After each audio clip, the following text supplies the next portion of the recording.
What are you expecting in terms of the government and land supply? We think that a lot of this starter home might have to come from the farmland developments. Actually, we've looked at some of the so-called farmland. They're not farmland at all. They're just across the border, so that's very much in line with Carrie Lam's thoughts about Hong Kong being a supportive force to the Shenzhen high-tech industry.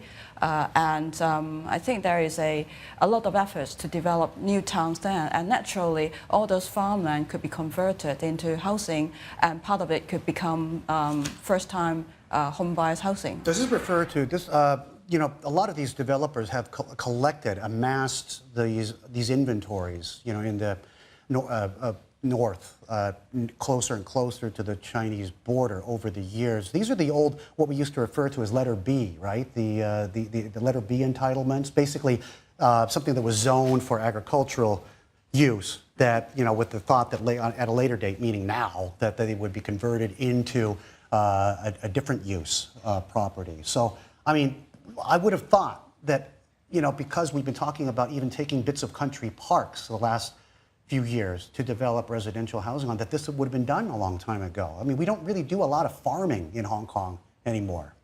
Yes, it should have been done, and there's a big backlog of farmland, or so-called farmland, to be converted. And if we track what Sun Hung Kai has converted, they've converted 7 million square feet just in 6 months. Probably more than what they've done in the past 5 years. So it's happening. And we think Henderson Land and the like, they are going to convert more going forward. And if we look at the 3 biggest owners of farmland, Sun Hung Kai, Henderson Land and New World, they own 92 million square feet. And in terms of apartments, they could produce up to, theoretically, 500,000 apartments. That's enough for Hong Kong for 25 years. Well, theoretically. We need to build some metro and road before that happens. But it's just saying that there is a big pool of land that's not being utilized, and it's now being utilized. So no wonder the developer share price went up, because this used to be idle asset. You've mentioned nothing has been happening for 30 years. And now they are being turned into, well, sellable assets. So that's why the share prices are going up.